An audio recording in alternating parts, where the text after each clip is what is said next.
সমাগত পঞ্চায়ত নিৰ্বাচন ৰাজ্যত দুটা পৰ্যায়ত অনুষ্ঠিত হ'ব নিৰ্বাচন দ্বিতীয় পৰ্যায় নিৰ্বাচনক লৈ ৰাজ্যত আৰম্ভ হৈছে নিৰ্বাচনী প্ৰচাৰ অভিযান শাসক বিৰোধী উভয় ঠায়ে ঠায়ে অনুষ্ঠিত কৰিছে নিৰ্বাচনী সভা ইফালে টিহু বিধানসভা সমষ্টিৰ 40 নং কঠালবাৰী বৰজাৰ গাঁও পঞ্চায়তৰ 4 নং ৱাৰ্ডৰ নিৰ্দলীয় প্ৰাৰ্থী পম্পী হালৈৰ বৰজাৰত নিৰ্বাচনী কাৰ্যালয় মুকলি কৰা হয় উন্নয়ন ৰাইজৰ বিভিন্ন সমস্যাসমূহ সমাধানৰ বাবে ৰাইজে মোক ভোট দিব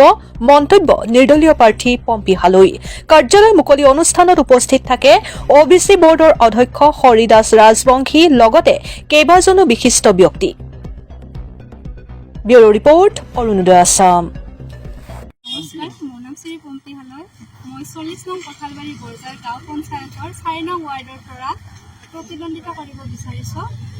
আৰু মোৰ চিহ্নটো হ'ব কলহৰ চিহ্ন আজি মোৰ কাৰ্যালয়টো উদ্বোধন কৰা হ'ল লগতে সমূহ ৰাইজৰ সহায় সহযোগিতা আজি কেনে দেখিবলৈ পাইছে বহুত কি যথেষ্টখিনিয়ে ভাল দেখিছোঁ ৰাইজ ওলাই আহিছে আৰু গোটেই ৰাইজে মোক বিচাৰিছে মোৰ প্ৰতিদ্বন্দ্বিতা কৰাটো আৰু যেহেতু নতুন পঞ্চায়ত আপুনিও আগবাঢ়িছে প্ৰতিদ্বন্দ্বিতা কৰিবলৈ কি ধৰণৰ সমস্যাৰ ওপৰত গুৰুত্ব দিব ধৰি লওক ৰাস্তা ঘাট আৰু ৰাজহুৱা কিছুমান মঠ মন্দিৰ অনুষ্ঠান লগতে গাঁৱৰ কিছুমানৰ অভাৱ অভিযোগ আছে দুখীয়া মানুহ ঘৰ দুৱাৰ যিখিনি আৰু চৰকাৰৰ পৰা যিখিনি আহে সকলো আঁচনি মই গাঁৱৰ মাজত বিলাই দিব বিচাৰোঁ আগতে কেতিয়াবা মন কৰিছিল মোৰ আগতে তেনেকুৱা মন নাছিল কিন্তু সমূহ ৰাইজৰ বিপুল জয়তে মই আমাৰ প্ৰচাৰক আটাইকে ধন্যবাদ জনাইছোঁ আমাৰ এই 40 নম্বৰ কঠালবাৰী বৰজাৰ গাঁও পঞ্চায়তৰ ফালৰ পৰা যিটো নিৰ্বাচনী আমাৰ প্ৰচাৰ এই প্ৰচাৰ কাৰ্যত আমাৰ প্ৰচাৰ বিভাগে যিখিনি সহায় কৰি আমাৰ এই পঞ্চায়তখনৰ পৰা ৰাইজৰ যিটো মানে বিপুল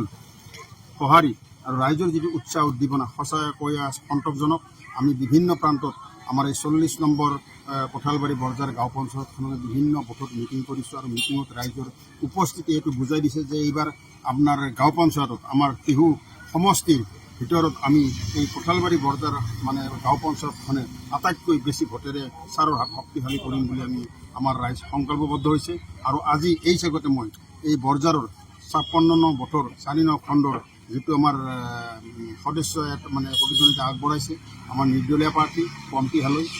হালৈ আমাক আমন্ত্ৰণ জনাইছিল ইয়াৰ মানে যিখিনি কাৰ্যকৰ্তাসকলক সম্বোধন কৰাৰ কাৰণে আহি খুবেই ভাল লাগিছে ইয়াৰ